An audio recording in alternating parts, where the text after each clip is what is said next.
Hello बच्चों, let's see the question. The question says match column 1 with the column 2 and select the correct option from the codes given below. तो यहाँ पे column 1 and column 2 दिया गया है, हमें इन्हें करेक्टली मैच करना है and correct set of the option बताना है. सबसे पहले दिया गया है हाइपोटोनिक सॉल्यूशन. अब हाइपोटोनिक सॉल्यूशन क्या है? हाइपोटोनिक का मतलब होता है, यहाँ पे हम बोल सकते हैं ऐसा सॉल्यूशन जिसमें कि सॉल्यूट का नंबर जो है, solute concentration is lower and solvent की जो कंसंट्रेशन है वो क्या है, ज्यादा है. Solvent is the higher in its number.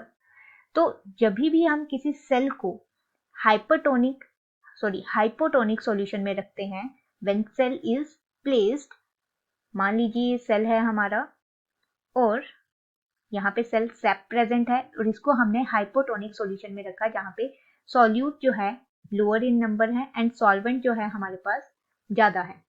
अब ऐसी कंडीशन में क्या होगा, जो मूवमेंट होगी वाटर की, सॉल्वेंट की जो मूवमेंट होगी वो होगी from higher region to the lower region. तो वो बाहर से जो है अंदर की तरफ आएगा. तो नेट मूवमेंट क्या होगी, moves into the cell.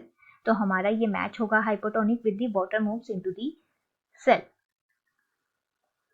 Then उसके बाद दिया गया है हाइपरटोनिक.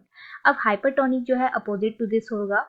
हाइपरटोनिक में हमारे पास हाइपरटोनिक सॉल्यूशन में जो सॉल्यूट कंसंट्रेशन होगी वो बाहर हायर होगी एंड सॉल्वेंट जो होगा वो लोअर होगा.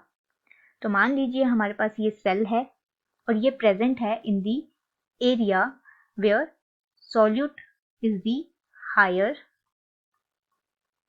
And solvent is the very low in number. तो जो सेल सेप होगा, सेल सेप में जो है हमारे पास high number of the water होगा as compare to this outside of the cell. तो ऐसे सिचुएशन में जो है सेल जो है बाहर की तरफ, सेल सेप जो है बाहर की तरफ मूव करेगा, मतलब वाटर जो है बाहर की तरफ मूव करेगा from the higher region to, यहाँ पे हायर होगा, from the higher region to the lower region. तो इस केस में water moves out of the cell होगा और इसकी वजह से सेल जो है श्रिंक हो जाएगा एंड यहाँ पे जो सेल है टर्जिड हो जाएगा या फिर हम बोल सकते हैं रिजिड हो जाएगा, टर्जिड.